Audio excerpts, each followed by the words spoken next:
again. Welcome, everyone. I'm Pam Goins, Executive Director for NASCA. It's so good to see so many of our state chief administrators from around the country. Thank you all so much for dialing in today.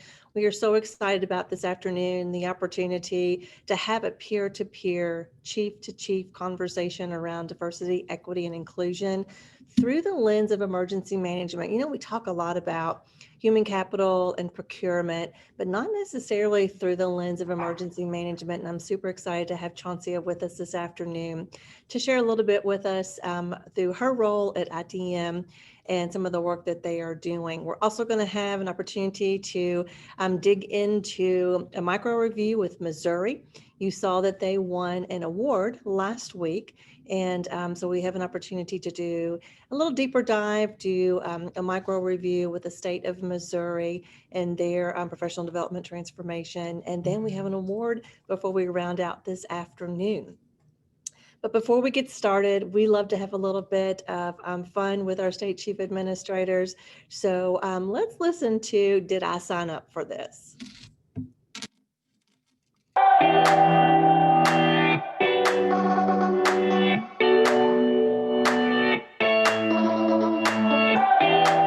The craziest thing that happened all year. Oh boy.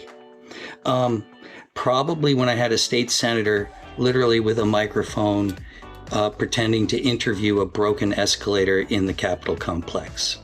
The craziest thing I've seen this year was our Department of Natural Resources has some deer that they taxidermy to help find and prosecute poachers in the off-deer season, and they end up kind of getting shot in the process and they get a little mangled looking, and so they end up in our surplus division.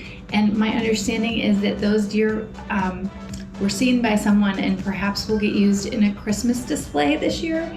So that's up there with the craziest things I've seen this year.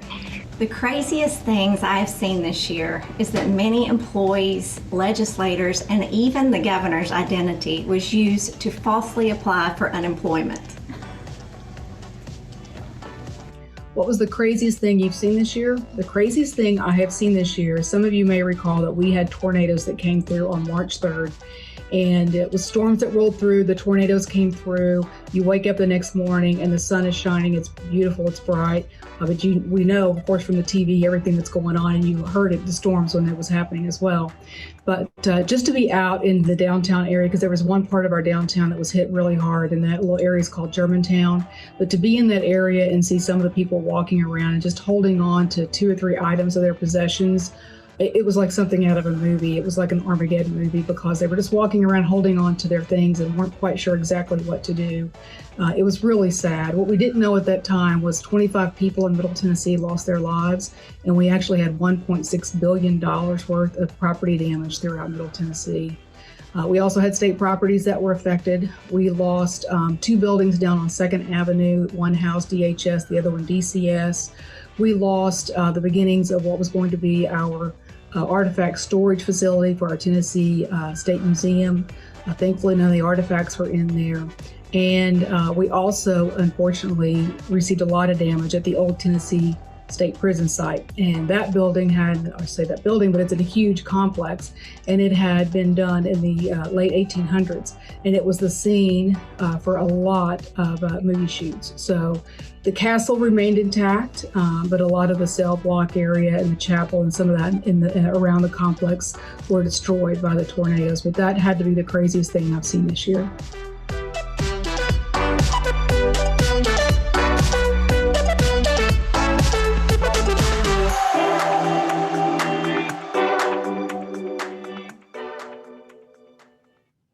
Thank you to our chiefs who have so graciously volunteered to give us a couple of minutes of your time to record these videos. It's not too late. You're probably still going to get an email from Kayla and members of the Envoy team to take just a couple of minutes to record those. Again, we find these very fun and intriguing and interesting.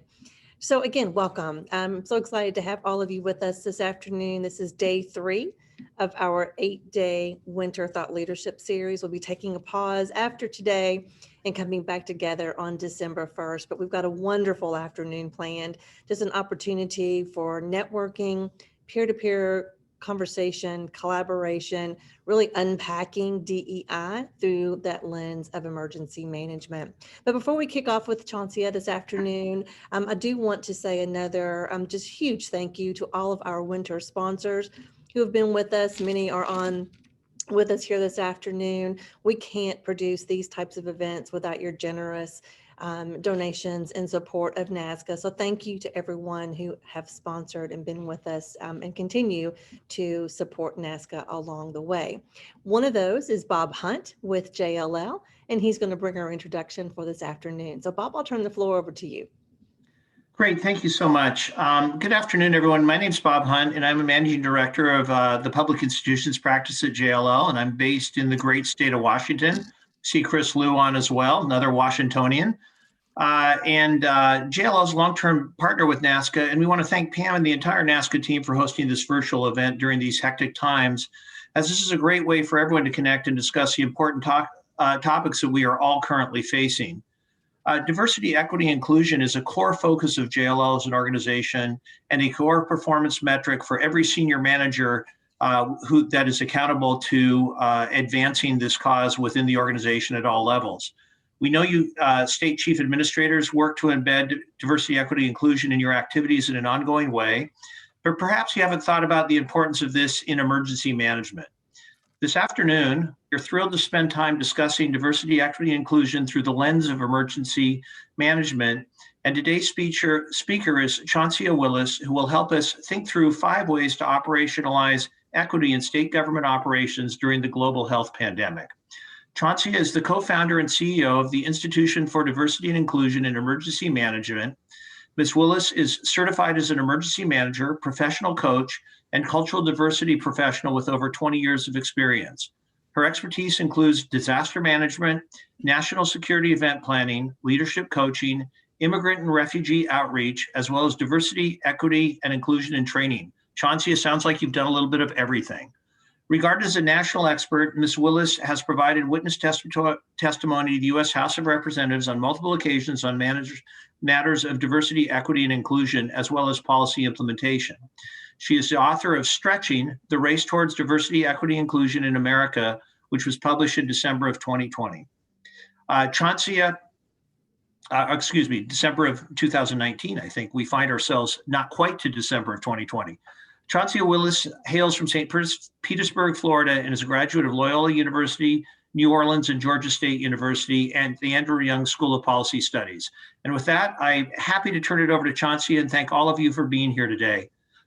Chauncey, all yours. Oh, thank you so much, Bob. That was great. Fantastic. Sometimes I wonder myself, who is that lady? How did she do so much and still look like a teenager? Anyway, I'm going to go ahead and dive right into our presentation because as I understand it, there's a lot of curiosity around diversity, equity, and inclusion within this group. And I want to make sure I'm available and able to answer any questions that might come up. So, Pam, did you want me to use my presentation slides or were you going to? Oh, okay, great. Thank you. Thank you so much. So the presentation today will focus on the value of diversity, equity, and inclusion within the field of emergency management. And of course, it also applies to fields outside of emergency management as well, because these concepts are very core to not only how we do business in every system within the United States, but they can be applied to the individual and the collective body as well. So as I'm going through the presentation, if you have any questions, any comments, just drop them in the chat and I'd be happy to address them as soon as I can. Let's get started.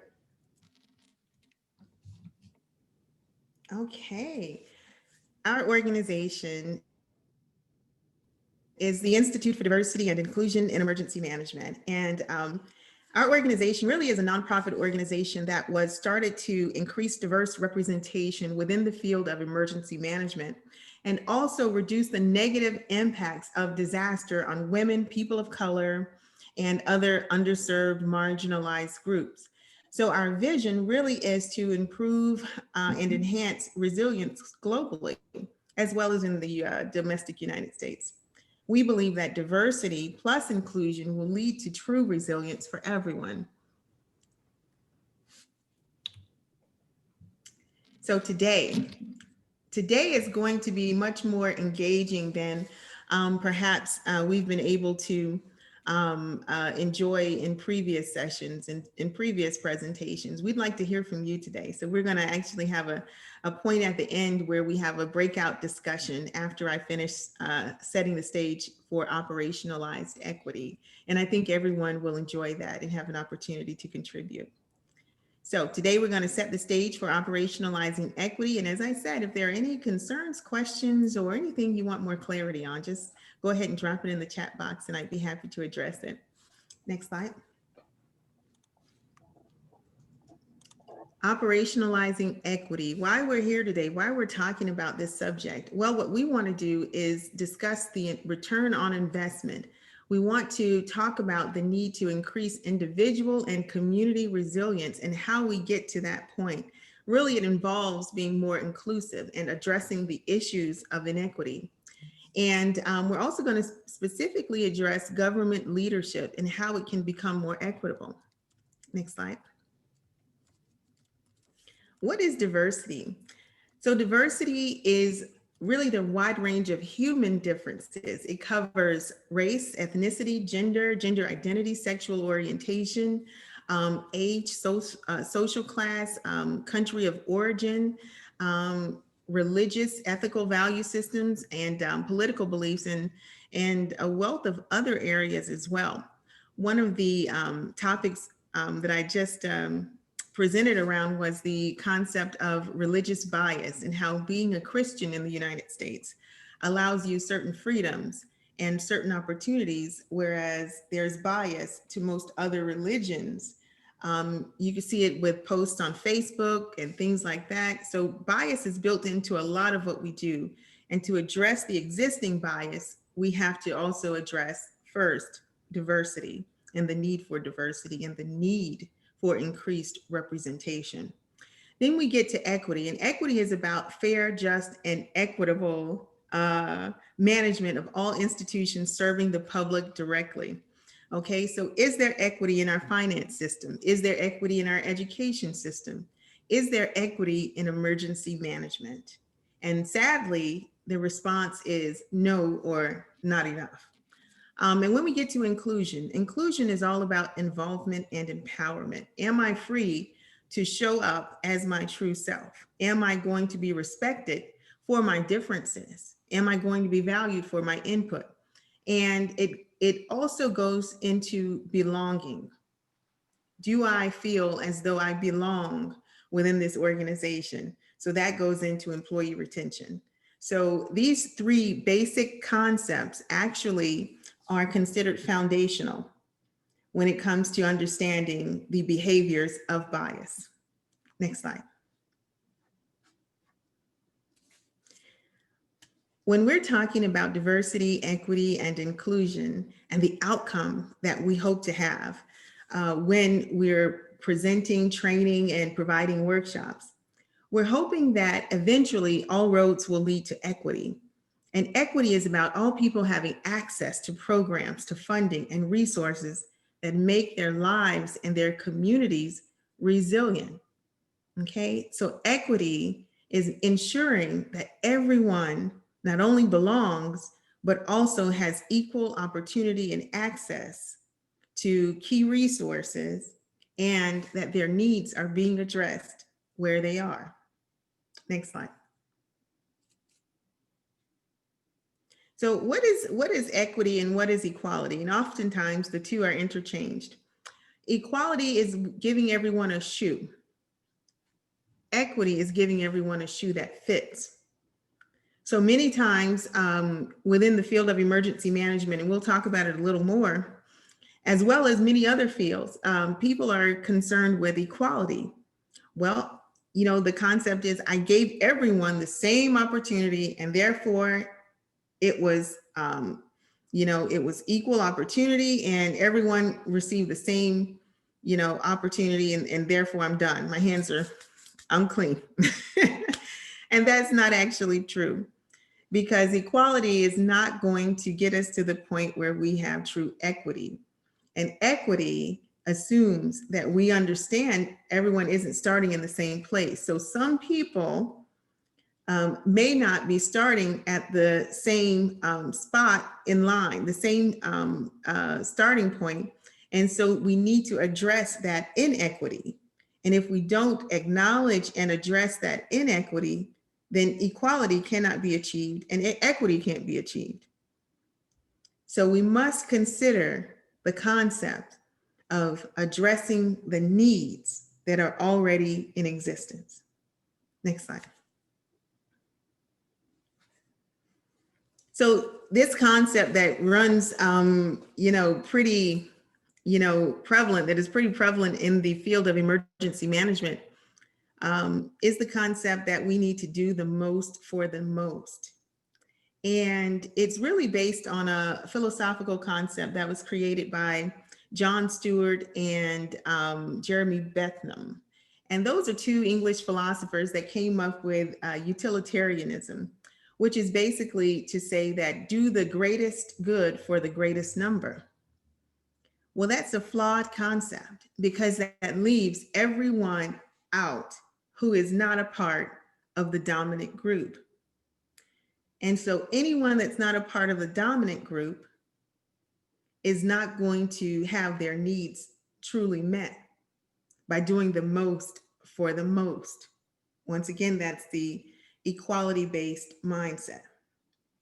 We have to change our mindset to consider equity as the core foundation for everything that we do. Is it equitable? Our decision-making, our policy-making, our plan development, the practices that we implement, everything must be equity-focused. Okay, so the enemy of equity is unacknowledged inequity. In emergency management, one of the recommendations that we've provided, not only to FEMA, but also to Congress, is that we begin to incorporate social determinants of health. What is the existing landscape of the community? What is the existing landscape of our procurement procedures? What is it that we can look at to say and to find out what the existing landscape is, so that it will allow us to create equitable systems? We cannot embed equity or improve equity without addressing inequity. For example, during COVID-19, many cities faced a challenge, certainly in the beginning, where they were told to ask the question in clinics concerning communities, low-income communities, ask the question of whether or not that person had traveled. Have you been out of the country recently? Have you gone out of the country? Have you traveled? Have you been around anyone that has been exposed, tested and exposed? And the answer kept coming up, no, I haven't been around anyone. I haven't traveled. And the numbers within the low-income communities were going up, up, up. And so finally, someone said, the people that are living in these communities are not traveling out of country. The questions that you're asking are inequitable.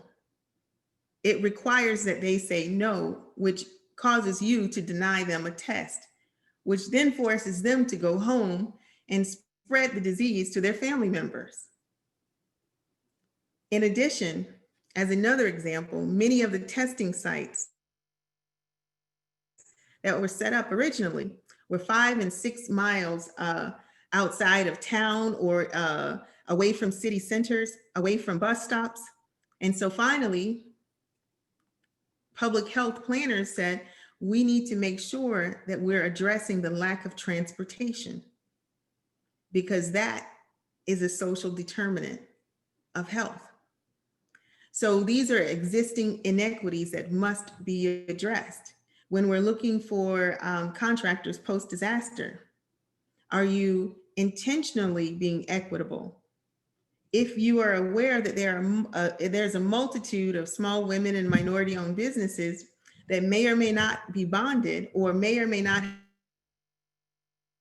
have received the training or have the relationship with the state or the county, are you going out of your way to ensure that they're included in the process, and that if they have been excluded from that relationship that would give them leverage to get the contract, are you creating opportunities for them to build a relationship? That's equity. Next slide. So one of the elements is structural racism. We could have also used bias. We could have also used gender bias. And one of the other biases, there are about 155 identified biases that people have. But this one applies to structural racism. So within the field of emergency management, our leadership is made up of 82% whites. The emergency management directors are 71% male. And it really could say 71% males over the age of 45.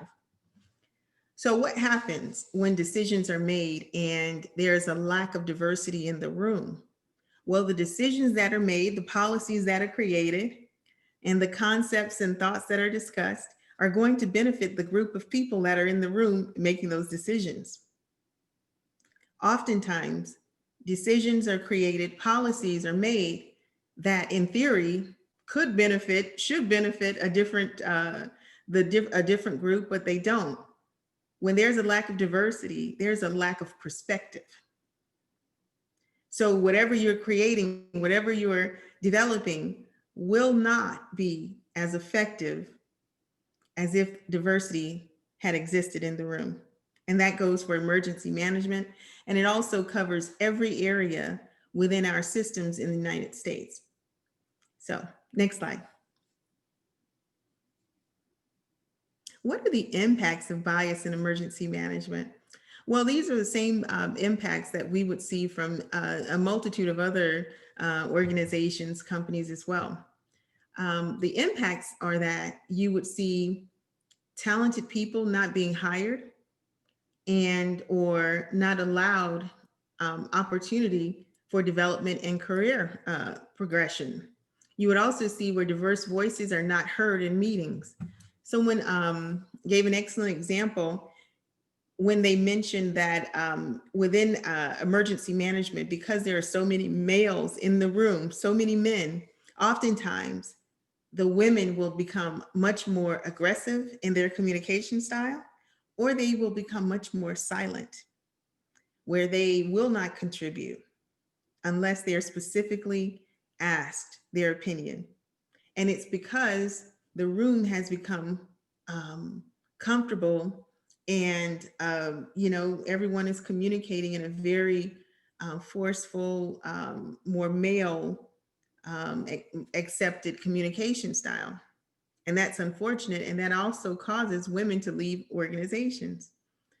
And we talk about lack of diversity in leadership and power, and that's the impacts. And that just has a ripple effect in so many areas. And many of these others where we see it also impedes community resilience when we don't have enough diversity, equity, and inclusion. Where there is bias in the workplace, you must continue to add equity as much as possible, because the equity will address the bias directly. And we can talk more about that when we go into operationalizing equity. But we cannot change what we do not see or acknowledge. So we must acknowledge existing inequities and those things that make it more difficult for others to receive promotion, receive consideration, and also be as prepared and resilient as everyone else. Next slide. Operationalizing equity. Operationalizing equity requires intention. It requires the use of data and metrics. It requires additional training. It requires creating measurable impact by building resilience in the most vulnerable areas, the most vulnerable communities, those that have been marginalized, those that have been disenfranchised. For example, when we think about redlining, and of course, redlining is where the housing opportunities for people of color and for those who are considered, who were considered low income, but primarily it was along lines of race. They were offered, indeed, almost required to populate neighborhoods that were less than desirable, that were sometimes located near hazard areas. For example, a chemical plant that could become destabilized during a disaster. So redlining and those other very inequitable policies have created a situation where certain groups are much more vulnerable to disasters. That has to be addressed. That must be addressed. When we look at the structural racism within the United States and we look at the impacts to the economy, and we understand that our lowest income groups are groups of color, whether or not it's the indigenous populations, our Latinx community, our African American community, we have to understand that structural racism has created inequities in multiple areas. So that must be addressed in your planning, in your policies, and in the procedures that are being created. Next slide. Finally, we get to how to operationalize equity. How are we going to do that? Well, the first thing is to commit to equity, to embed it in everything. There's a way to verbally commit to equity, but there's an even better way to do it in your policies and practices, to look at your mission statements, to look at your policies for operations, embed equity in every area. Do an equity review. It's called an equity audit. Those are very valuable. The next is to focus on the people. Identify the most vulnerable groups in your community. In some ways, it might be as simple as creating a language map. It might be as simple as doing a vulnerability assessment within the community, so you know where the areas of vulnerability are. This is helpful for disaster planning because it allows emergency managers the opportunity to pre-stage and pre-order commodities so that when a disaster happens or is forecast to occur, you can actually begin movement of materials to those most vulnerable areas in a shorter time frame, which will therefore limit the recovery time. So it's very important to focus on the people. And if your emergency management organization, whether it's at the city, the county, the state, if it's not representative of the communities that it serves, a change needs to occur. We must have representation. That representation creates the equity that we need to achieve so that we can mitigate, reduce the negative impacts of disaster on vulnerable populations. Right now, historically, disasters are most traumatic and most negatively impacting communities that are already vulnerable and have been marginalized. We see that with COVID-19. We see that with every hurricane. The only way to stop it is to embed equity. Next, ensure equity in transactions. Equitably distribute resources. Hire diversity. Look for opportunities to be inclusive in all forms. Next, guarantee equity in public messaging. Reasonably offer translation for very diverse communities. We talked about a language map. That's one opportunity to get ahead of that situation. But oftentimes, I just spoke to an institute in Alaska, and their chief complaint was that when emergency messages are released, oftentimes they don't even get the message in a language they can understand. Can you imagine going through a disaster, everyone else receiving emergency messaging, everyone else knowing what's happening, what to do, and your group not being a part of the emergency messaging, having to learn what's happening third, fourth hand, and too late to do anything about it. And last, we see provide transparency of decisions and data. And when we're looking at transparency, we want to make sure that we're also focusing on getting feedback from our customers. Oftentimes we think we've done a great job. I've been deployed and others in our field have been deployed to disasters, and we think we're doing a great job. And if we don't speak to the community, we won't know that you did a terrible job or that you forgot to do this very important thing. I know that I've been deployed. I was deployed once to an area in North Carolina, and it sticks out in my memory because I was assigned to community outreach for that disaster. I was coming from Georgia. I worked for the state of Georgia. I was deployed to North Carolina to help with a hurricane. And when I showed up, they said, "Who sent the colored girl?" That was the first thing. And the second thing was that our team didn't want to go into areas that were predominantly African American. And so the consensus was to send the colored girl. So when we talk about a lack of diversity, I shouldn't have received that response. But I received that response because there was a lack of diversity on the deployment team. And secondly, the fact that none of the people I was deployed with wanted to interact with people of color. However, it gave me perspective for what I'm doing right now, which is educating and providing the realities of discrimination. And I've had the same response to showing up as the only woman as well. So the biases that people live with every day are very, very apparent in times of disaster. In fact, I think they're even more apparent. It's like right underneath the surface. I've heard some crazy things. So it's important to have diversity and representation and to really operationalize equity in everyday work and in everything that we're doing. It's a mindset shift. Next slide. So now we'd like to go into our breakout groups for about 10 minutes. And I think Kayla's going to break us out and we will discuss these questions. These are the questions that we will be discussing. Next slide. Has your department committed to funding and prioritizing diversity, equity, and inclusion?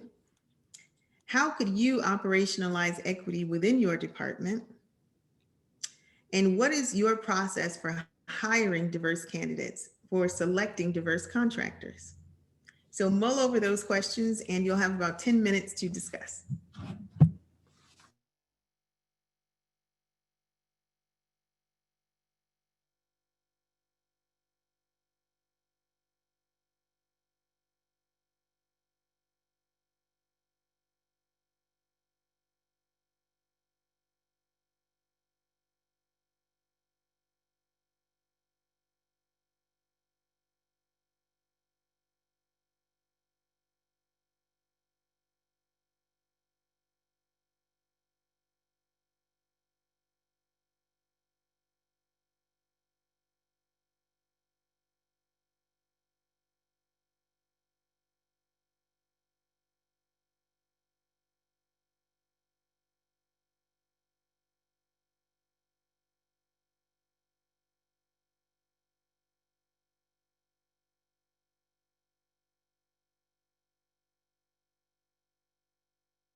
That was not 17 seconds just now, I would just like to say. Dustin, I'm going to ping you for that information if you could share it. I'll be happy to share it, yeah. Me too, Dustin. It would be good. Thanks. Thanks, everybody, for the breakouts. I know, apologies to Bob. We had him mid-sentence and we had to run out of the breakout room. So great conversation. Ace, I'm sure you all did as well. Chauncia, what did you all talk about in your breakout room? Well, you know, Dustin was right in the middle of his explanation, but everyone got a chance to speak. Leslie actually spoke about the commitment to diversity, being very intentional about where you put your funding and what kind of suppliers you're selecting. Put your money where your mouth is. Awesome. Well, if Chris doesn't mind, I'm going to put him on the spot here for just a second. I think he brought up a really interesting point in our breakout room. You know, so often we hear about the external perception of who's doing what around DEI. And in Washington, maybe it's a little bit different from what we're accustomed to. Chris, do you mind sharing what's happening up in your state?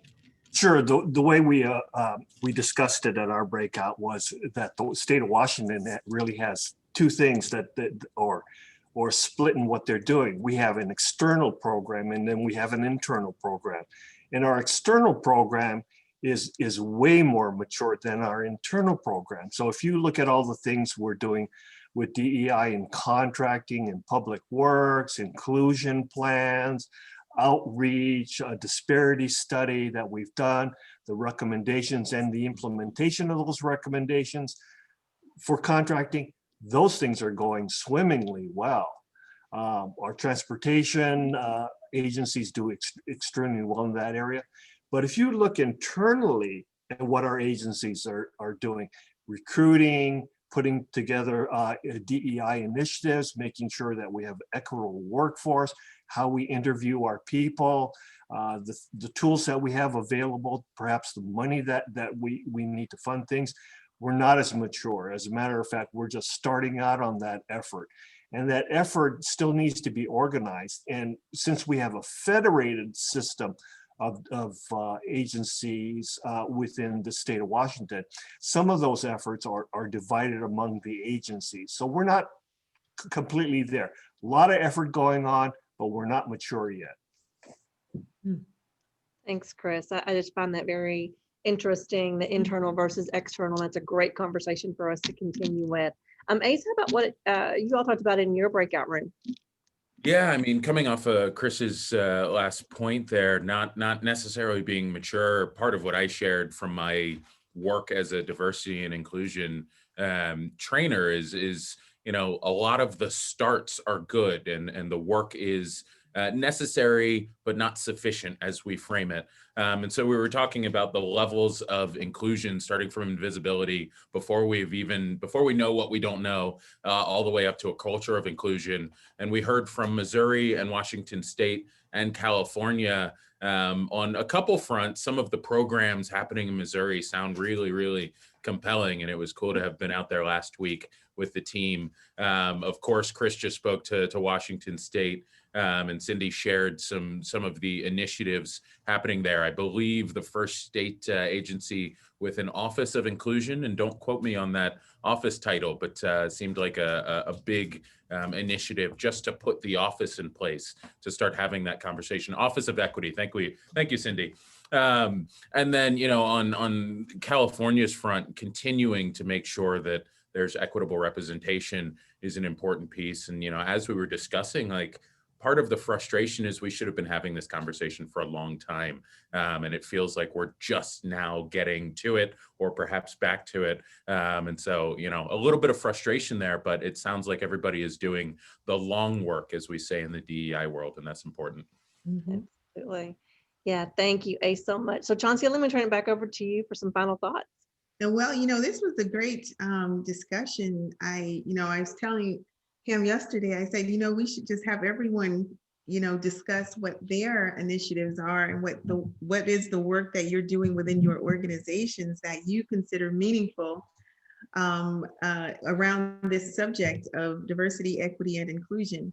And our organization, of course, specifically focuses on disasters and emergency management and the concept of disaster equity and making sure that our most vulnerable groups don't continue to endure the brunt of disasters, because it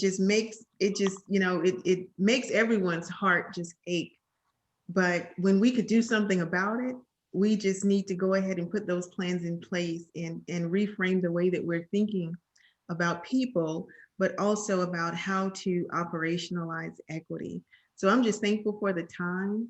And I love all of the different initiatives that are going on and all of the work that's being done to embed equity. This has been one of the stellar groups that we've spoken to about this concept that is already doing so much work. So as Ace said, the long work. Keep your eyes on the prize, and the prize is equity for all. So thank you. Great. Thank you so much, Chauncey. We have so appreciated you being with us today.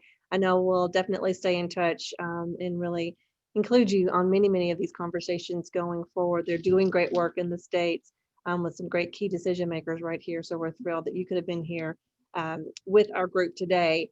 And that kind of tees up our next conversation.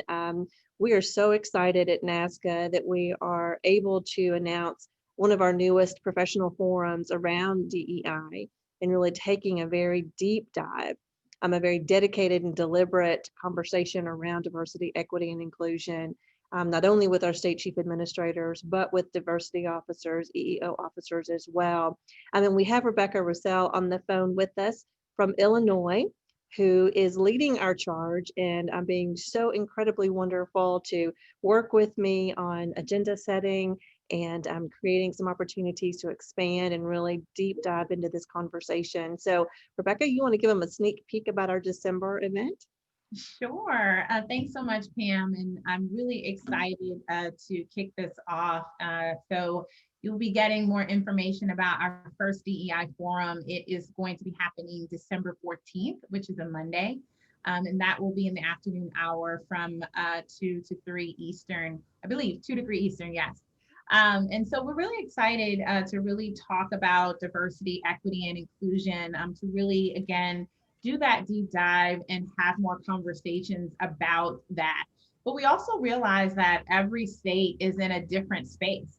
So this is going to be a great opportunity for us to have open dialogue, share best practices, really get some insight from multiple folks about where they are in their diversity journey. Some people have started, some people are kind of in the middle of it and need some direction. Some people haven't started at all. Some states haven't started at all. So I think that's the beauty and that's the beauty in these forums, right? And so it's important that we continue to have these dialogues. And I think that we should not let the momentum leave us that was already really kind of ignited in 2020 with the recent civil unrest, the global pandemic.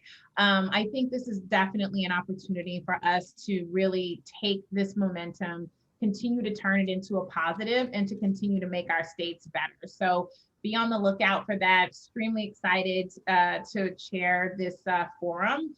And we look forward to continuing this dialogue next month.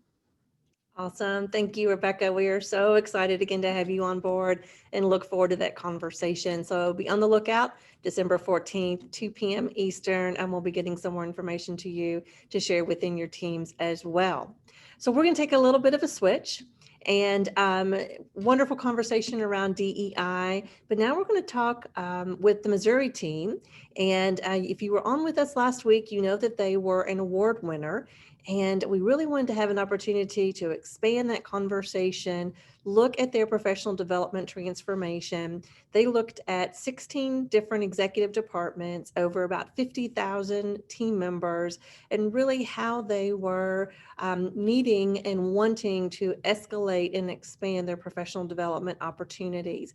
So our Envoy team was wonderful. They were on site, live and in person in Jefferson City, and let us share some of their work with you. So here's Missouri's professional development transformation.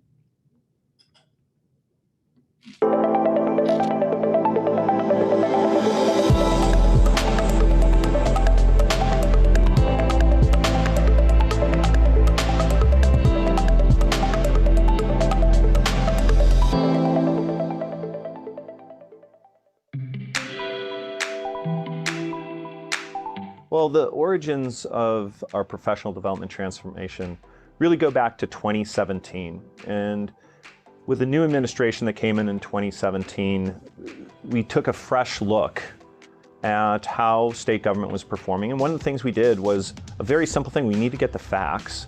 And we did a comprehensive statewide survey across all of our 16 cabinet departments, never been done before, that gave us a fact base to understand what's working and what's not in our state government. And what was really important about that, going back to 2017, is that it highlighted first, although all the departments historically had felt they're all very different. I mean, Department of Conservation and Corrections, I mean, those are pretty different. But what was interesting that came out of the survey was actually they faced similar challenges. And they were more alike than you would ever imagine in terms of how they worked. Not necessarily in their mission, but how they worked. And then the second part that came out loud and clear was acute frustration and challenges tied to professional development. And that there was a huge untapped potential in our state workforce to deliver for our citizens, to be more efficient, more effective, and that, quite frankly, there had been years of systematic neglect. Many departments basically didn't invest at all in training and professional development of their workforce. So those are two themes that came out in 2017 was, number one, we're more alike and we have some common challenges. And then at the top of that list was, we need to really invest in our workforce, get this right, because otherwise we're never going to be efficient, we're never going to be effective, and we're never going to deliver for our citizens the way we need to.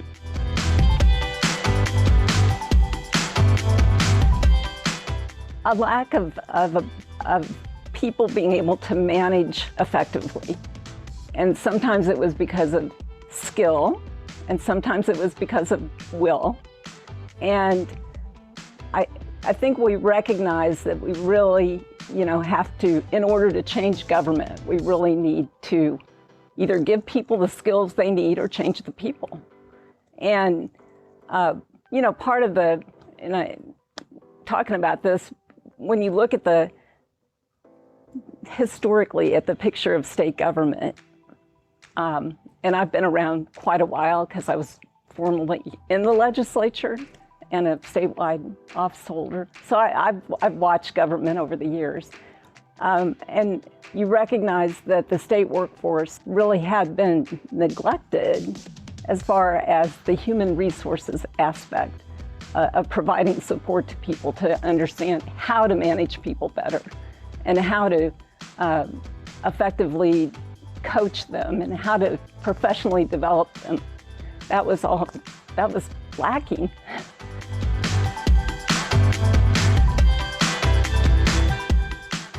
I would say it's a very unique and delicate balance between relentless project management and relationship building and buy-in from the same people that you are asking to keep up with relentless project management. And so the way that we have done that here is at a variety of different levels.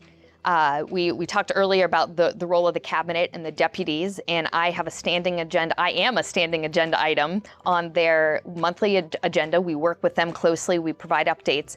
But for me, I meet and work with our HR directors from across the state every week, constant communication, and we have built a community, I believe, of those HR directors that never existed before we tried to do this transformation. And we work very well together. We ask a lot of each other. We have incredible open dialogue during these meetings. They know that they can ask me any questions if they are confused. They know that I will get back to them as quickly as I can about any of the details. And I recognize that their role is 10 times harder than mine. I get to kind of think of the ideas and lead the conversation and manage the moving pieces. They're actually on the ground implementing. Everything from our largest department that has over 10,000 team members working for them. And how do you have a large-scale transformation of professional development with 10,000 people? One department, we're trying to do it 50,000 people, the entire state. And so the challenges that department is facing and interacting with is very different from our smallest department, which has 300 people.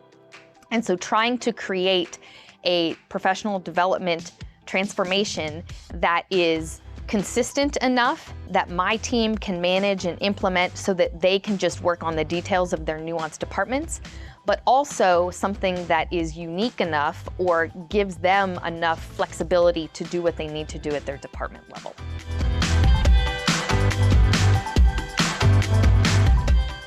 We went and visited with legislators to explain the situation. One thing that we started from the beginning was recognizing that this was not an adversarial relationship between the bureaucrats and the legislature. And instead saying, hey, we're partners.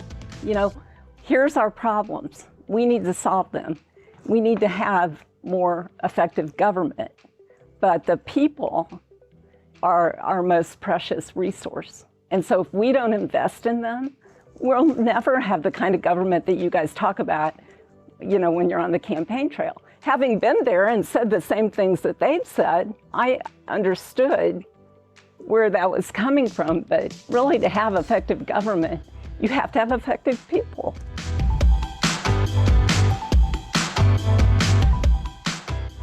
This goes to the design across 16 departments. When you spread the load of the costs across 16 departments, it's much more efficient, economies of scale. And also, this goes to the point that a lot of what we did was homegrown, home designed, homegrown, and home delivered. So we weren't paying a lot for extra consultants or anything else like that to implement our programs. We did have help from Deloitte to design Engage 2.0 and work in partnership with us. But our Missouri Leadership Academy, entirely homegrown, designed, delivered. Missouri Way, basically designed here with a little bit of external help, but for the most part, delivered by state staff. So the costs of those programs, I mean, imagine a professional development program for 3 full days, including all course materials, including meals, for $200 per person. That is unbelievably, these are like orders of magnitude less expensive than if you went to the open market to do it. So this is one of the reasons why we had efficient, effective design of our programs that gave us the economies of scale and made them so that you could make the case for them relatively easily that this is worth doing. They weren't high-priced items.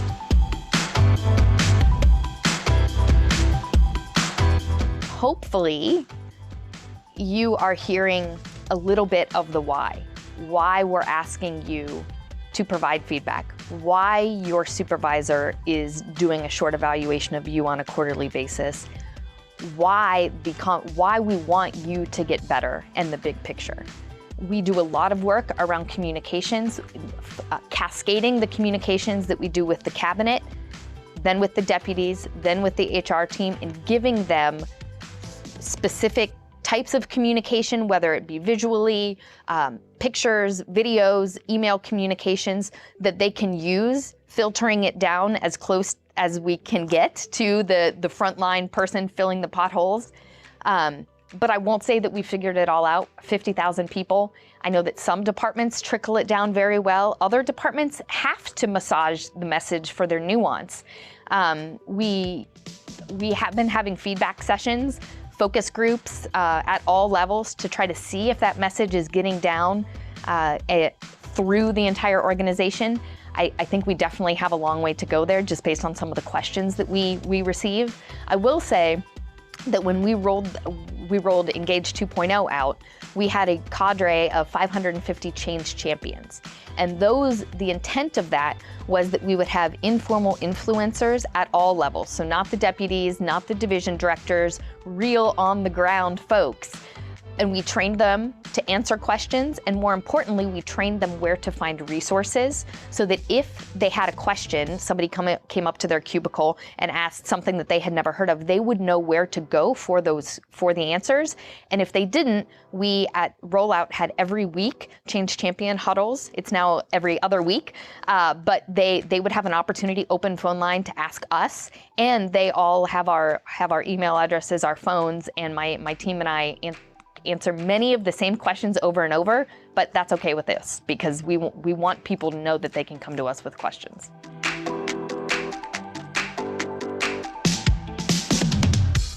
Governor Parson has been incredibly supportive of every single aspect of the talent management development. And that has helped tremendously. I mean, he comes over, you know, we did a lot of our own homegrown videos, and he would always participate in those and give a little introduction, and that helps set the stage for people listening. Hey, this is important to the administration. You know, he does really value what we do. And that was one of the important things that we were trying to get across to people is we want to hear from you. We want you to have input. We want to support you. You have something to give the state government to make it work better. And he helped deliver that message.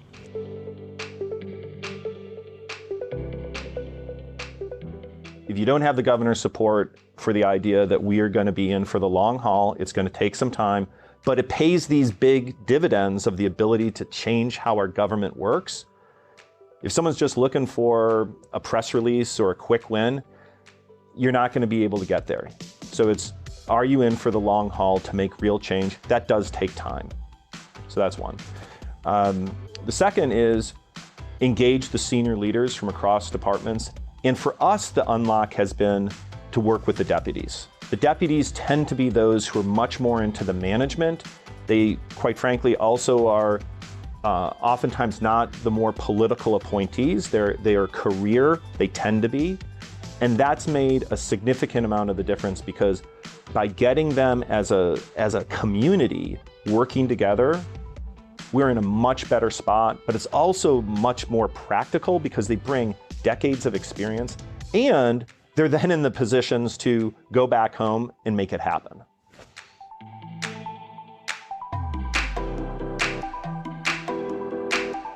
Well, I'm glad that you asked that.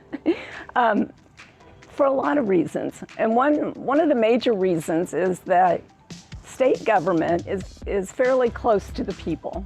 And the people of Missouri like to have, you know, they recognize that their government is pretty close to them and they can go to it to get response. And so we need to be more responsive to the citizens. We need to deliver better results.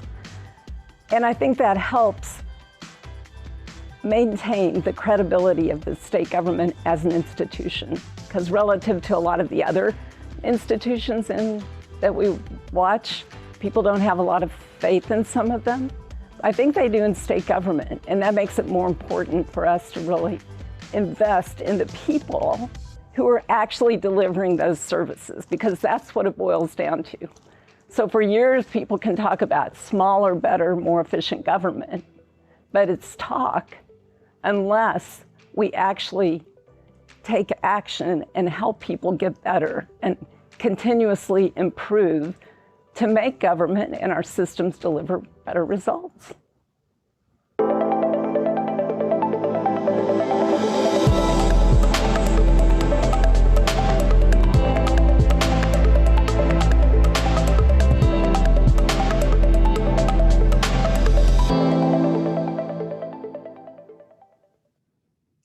I want to thank the entire Missouri team for opening your doors, your offices, and then just really the ability for our Envoy team to be on site with you. This was just a snapshot. You might imagine that we've got tons and tons and tons more information, more resources, and we're going to be packaging this in a much longer opportunity for you all to take that deep dive in with Missouri, really unpack exactly how they did the professional development transformation. But great job again, Missouri, not only on letting us come in and take a look at your PD, but also for winning one of our NASCA awards this year. And that's how we're going to wrap up our afternoon. We've got an award that we are so pleased to present this afternoon to California. They worked diligently to ensure that their homeless population had an opportunity to be in a safe and warm environment. So I'm going to kick this back to our Richmond studio to present our award to the state of California.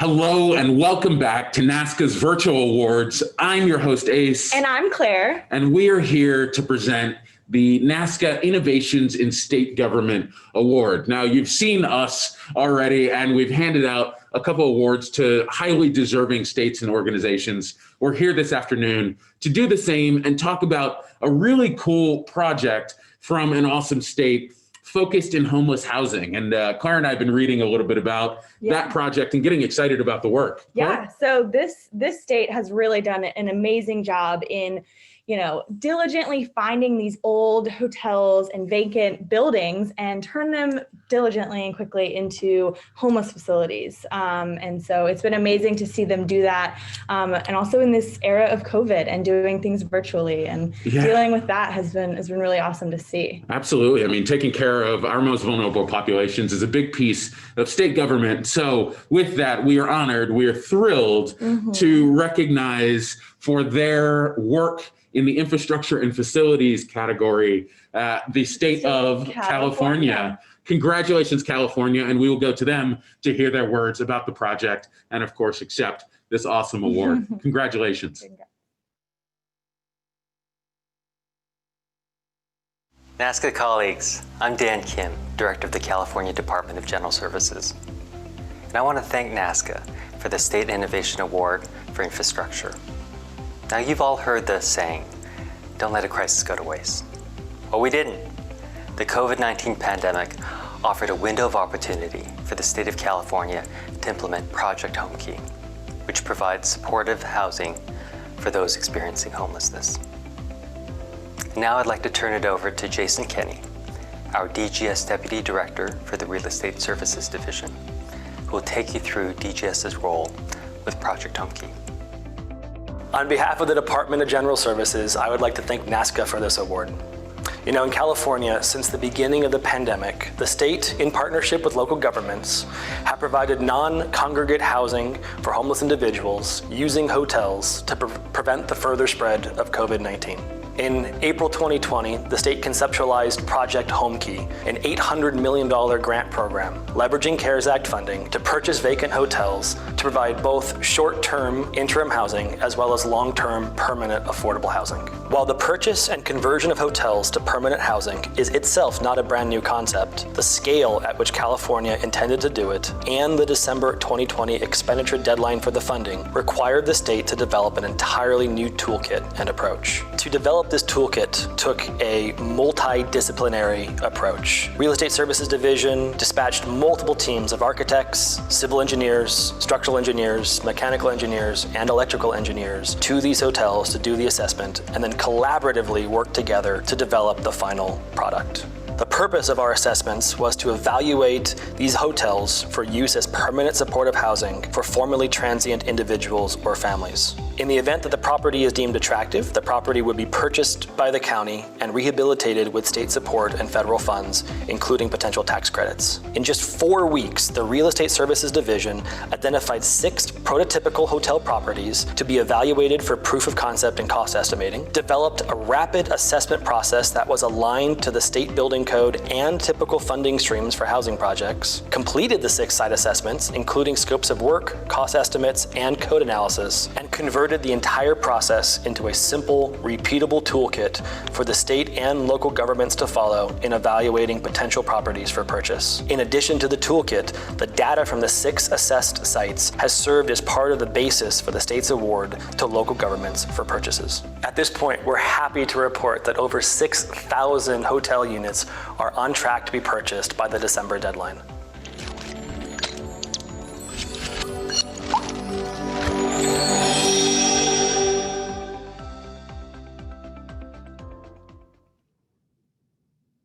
And congratulations again to California, Dan, your entire team. Anything you'd like to share with your colleagues on the phone? Sure. Thank you, everyone, for the award. It's just been a pleasure to work on this. Like I said, we didn't want to let a crisis go to waste.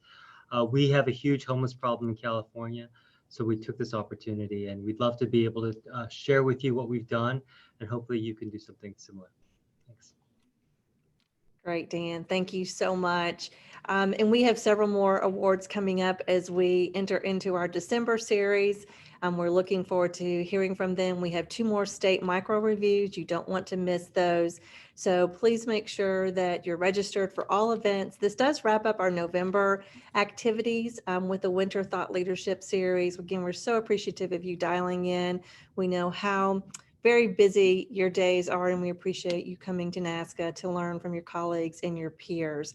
So we're going to wrap up for our November section of the Winter Thought Leadership Series. We'll be back together December 1st, the 3rd, and then also the 8th, and then 2 days together in mid-January. And in January, you're going to have an opportunity to hear from the 4 state micro review teams live so that you can ask them questions about the different components that we have been unpacking throughout the series. And then on January 14th, you'll have an opportunity to hear from our winter supporters and our sponsors through their learning labs and engage with them live as well.